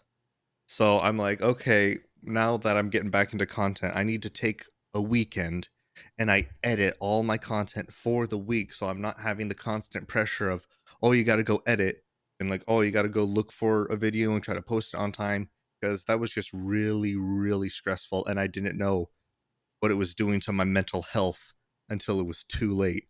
And then so now I'm trying to fix that, and then this year learn from that mistake and try to do things differently. Yeah. Yeah. No, that's a really good point. I think burnout is a really big thing, especially when you have like in our heads as creators, like we want this to stay our full time, sole like purpose. So you want to get as much done as possible, and sometimes your income like relies on it. But how do you balance burning out and being as productive as possible? See, I don't have a perfect answer for that, because I'm still dealing with that. I'm still trying to figure out how to get everything done, but then also live a healthy life outside because like I'm the same as you guys. I edit all of my own stuff and I also create all my own stuff. And I'm also the person who sets up and tears down all my lighting and cameras and everything. So at the end of the day, like I'm doing so much work, but only producing a small amount of content. And so I need to figure out, I think I'm going to be hiring my little brothers to help me out or something this year to do something different to try to see if that helps with the burnout, because I can't keep getting burnt out and not posting for a month, especially if I want this to be my full-time thing. Yeah. Right. No, that's a really good idea. Yeah, because they can do a lot of the work and learn the skills too, to like edit Hmm. or do stuff that takes up a lot of time. Mm-hmm. Yeah, even like simple things like if I'm recording a skit and I mess up a take, I don't have to walk over to the camera, click the button, and then click it again and then get into frame. I can just have them, oh, do it again. Which So I'm going to try to be more efficient this year. Right. yeah. What camera do you have, by the way? I have the Sony ZV-E10. Okay. It's Okay. it was one of their newer cameras that they were marketing towards content creators. And what I Okay. like about this one is it's like the ZV-1, but this one I can have interchangeable lenses, so I can use it for photography for my Instagram. Oh, okay. I think Okay. I've seen that. It's like Yeah, the so I point, bought like like a 50 millimeter lens for it okay, so it's similar to the for point and my shoot. for just like taking pictures. Oh, the ZV-1 is the point and shoot, and And then then the ZV-E10, which is the same price, has the one where you can take the lenses off and switch it. And I figured if I'm spending this much money on a camera, I might as well get one that I can buy lenses for to do other things with. yeah, Yeah, that's true. yeah, Which, that's a good which, point. what the reason I ask also is because I know they make like clickers, or they might have an app where you can control it from your phone. So I would also look into that. But also while Oh, we're in it, um, I'm sure people would want to know what equipment you use as well. So if you could tell us that too. okay. So for my microphone, I'm using a Lewitt 440, and I just got it recently, and I'm in love with it. And I'm plugging this microphone into a Go XLR interface. And that's actually what I plug my keyboard into. So all of my stuff is running through this Go XLR. My keyboard is a Yamaha Mo 8, which is like 16 years old or something. This is actually the keyboard that you see in my videos is the keyboard that I grew up playing on. Like I took my lessons and everything were on this keyboard, and it's amazing and it still holds up today, except the technology is just so big on it that this thing is heavy. But Yeah. yeah, Oh that's the wow. keyboard I use, and my keytar is the Roland Axe Edge, and I think that does it. I also use a Focusrite sometimes for different instruments, just Okay. to plug and play, and then plug that into the XLR. It depends on what kind of instruments that I'm messing around with. Yeah, I have the Scarlet too. I haven't used it. Like we don't use it for this, but yeah, that thing's pretty good. hmm Yeah, I liked it a lot. That was my first interface. That's something that I've liked to watch too as a creator, like seeing your setup and content grow Mm-hmm. and like be better quality. Because I remember I wanted nice audio for the longest time, and then I only got it, I think, the middle of last year. So I've only been making videos with it for a little while, and everything else was with my older stuff.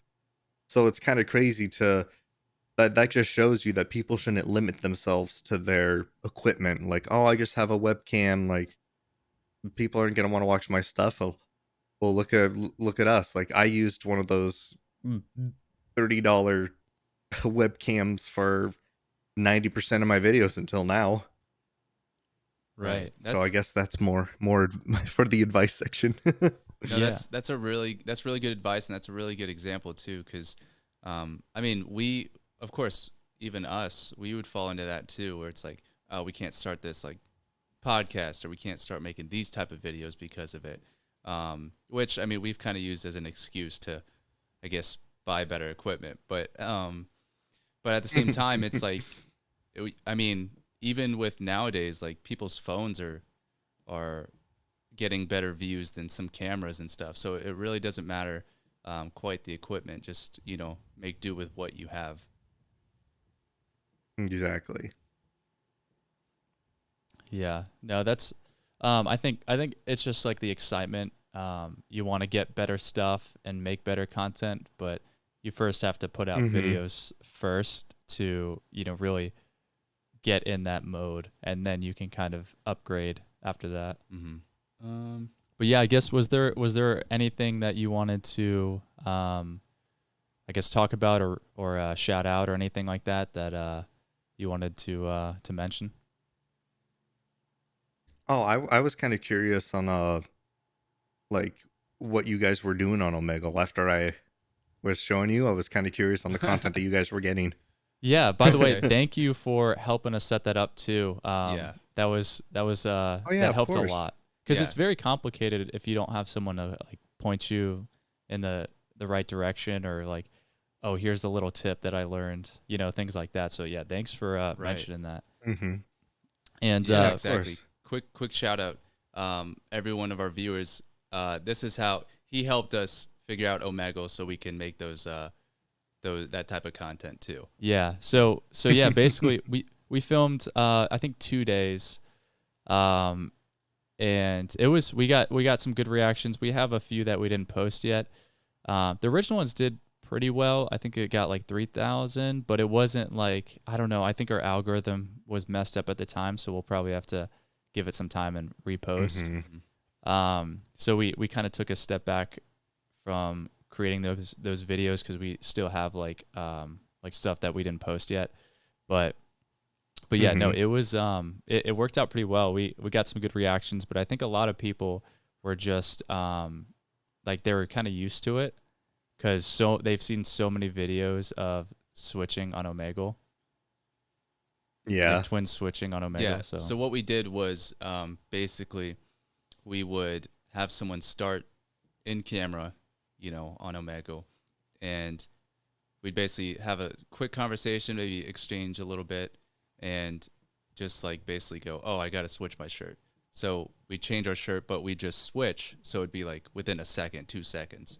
And then they'd basically be like freaked out and be like, wait, like something's up. There's no way you change that fast. So basically we would just keep doing it and mess with the person. And we got some pretty good reactions out of it. yeah. That's awesome. That's a fantastic idea, actually. Yeah. I would 100% keep up with that.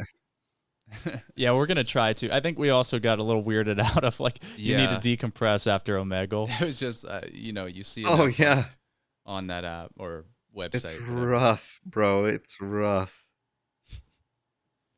Yeah, and I'm we like, if wanted. my followers only knew what I do to get the content for them. Oh, Right. exactly. Yeah. Like what you have to go through. And we want to do more in-person ones, so we kind of, I don't know, we were trying to look That's for so a smart. videographer. Yeah, that's another thing. We need someone to stand with the camera because we would have to both be in it for that. And then, Mm-hmm. like you said, potentially an editor too, because that's just a lot of content. Mm-hmm. Oh, but that would be awesome. Like, you guys would be like Impractical Jokers type stuff. Like Yeah, the on the street, Yeah.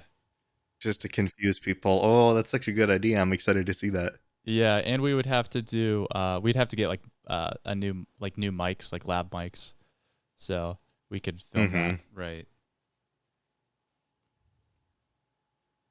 Yeah, that's Yeah, but pretty that's good. cool. I'm looking forward to that. Yeah. Yeah, that'll be exciting. And I mean, there's so much we want to do. There's so much we want to do and need to do on these other platforms as well.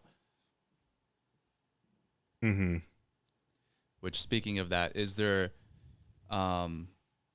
more of your social medias or anything that you're starting up this next year or that you want to shout out and want to get going more? Probably just my Instagram. I'm going hardcore on this year. So yeah, my Instagram is just Jake Sousie, JakeSousie, and you're gonna be seeing a lot of musical content and hopefully some music skits. That'll be really exciting to see as well. Yeah, it's gonna be But fun. yeah. Yeah. Gonna have Yeah, my that'll be my cool. crew of my little brothers. Yeah. Maybe I'll do a behind the scenes. Yeah, is there any content that you want to make, but you just don't have either the equipment or you don't have the, I guess, the resources at the moment to make? Yeah, I wanted to do kind of something similar to what you guys were talking about, going out. Like, I was thinking about walking downtown and like wearing my guitar and a box amp, but then having somebody video and I just play requests for people literally on the street and then just keep on like walking with this big old guitar. I think those might do pretty well. That's a So that's a that's really another good thing idea. that I would want to try to do, but like you said, I need to figure out lapel mics Mhm. and all that, and then find somebody that knows how to use a gimbal and Yeah. get the good footage. Yeah, no, that would be interesting because I know a lot of people the interviews and stuff do well on the For You page. So I think going up to people and getting, their reaction in real life and kind of like playing on the spot would be cool. Mhm. Mm-hmm. Also, this year, I think I'm trying to start a podcast with one of my friends, and I don't know if we'll get it up early this year, or it's going to be later this year, because I'm still like I'm sending her old equipment of mine that she can use on her computer because we're trying to do a virtual podcast. So that's something that they might see some point this year. Oh, okay. Oh, that's cool. Yeah. But no, Is- no promises because that's a whole other can of worms.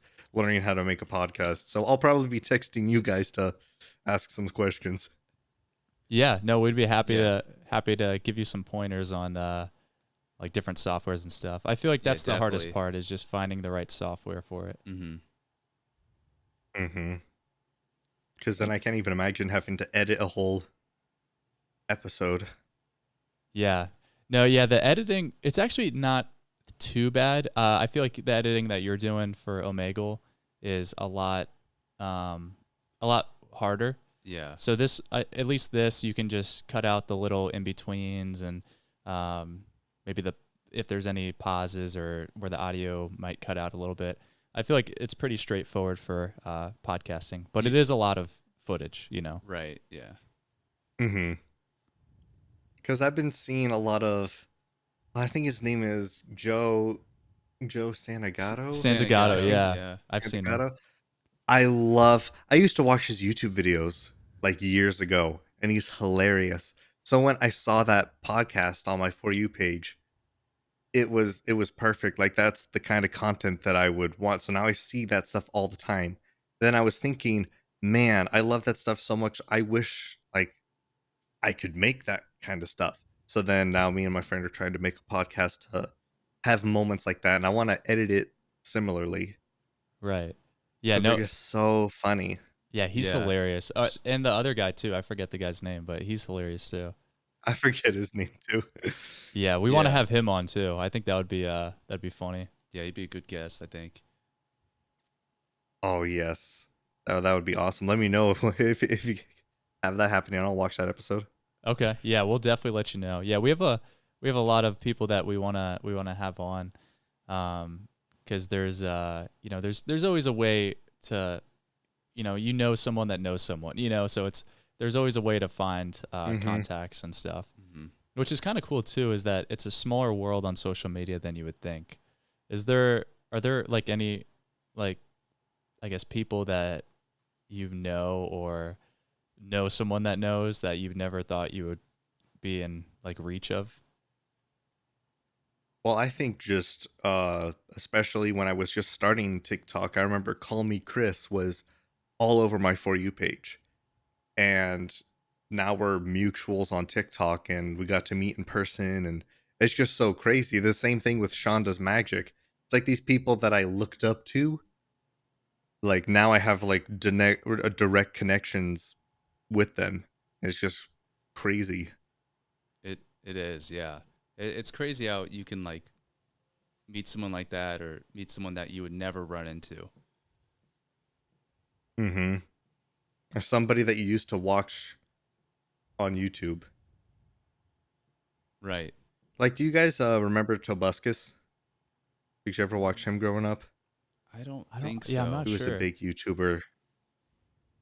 But like I ended up working for him for a little bit, editing his videos. And I remember when I was growing up, he was the first YouTuber I ever watched. So it's just kind of crazy the different stuff that you can run into and opportunities. Yeah. No, it is. Yeah. It is kind of crazy. Even on the flip side too, of like if you're watching someone and you're not interested in created, but you want to meet them, or it would be cool to at least talk to them a bit. I feel like it's a lot more reachable than you would think. Mm-hmm. And like you said, somebody always knows somebody. So if you ever need anything in the social media world, you got to contact somewhere. Exactly. It's like I Yeah. feel like I'm trying to push my way into like the upper circle of TikTokers. It's Yeah. like I'm No, almost there. yeah. It's like almost tears. Mm-hmm. Yeah, that's a really good point too. But yeah. We don't want to take up too much of your time. So was there any like last mentions or anything that you wanted to mention? No, just follow Jake Boss on TikTok. Maybe There you go. revive my account. Yeah, no, Right. it's Appreciate it. interesting to see the reactions for sure. So everybody go watch that. Go watch his videos, like him, of course, follow him. But yeah, thanks again for coming on. And is there anything that you wanted to I guess direct people to go expect from the future, or to direct to another social media or anything like that? Oh, okay. So yeah, just expect some new musical skits and hopefully a new album on Spotify this year. Okay. All right. Yeah, that'll be exciting to see. The original content is coming out. I like it. Yeah, guys, definitely go follow him on all platforms. And I did go through your links in TikTok too, so they're all there, guys. So go follow him on TikTok, go follow him on everything. And yeah, I mean, I'm excited to see what you have. Yeah, thank you guys so much for having me. Yeah, of course. Thanks course. again for coming on. We appreciate it. And it was very interesting to hear your backstory and how your thought process on your content and stuff like that. So let us, everybody that's listening, definitely comment, go check out his content, and give us some feedback on what you thought about the podcast episode. Yep. But Thank all right. you Thanks guys for listening. Thanks for listening, and thanks again to Jake for coming on. Yeah, thank you. All right. Thanks for listening, guys.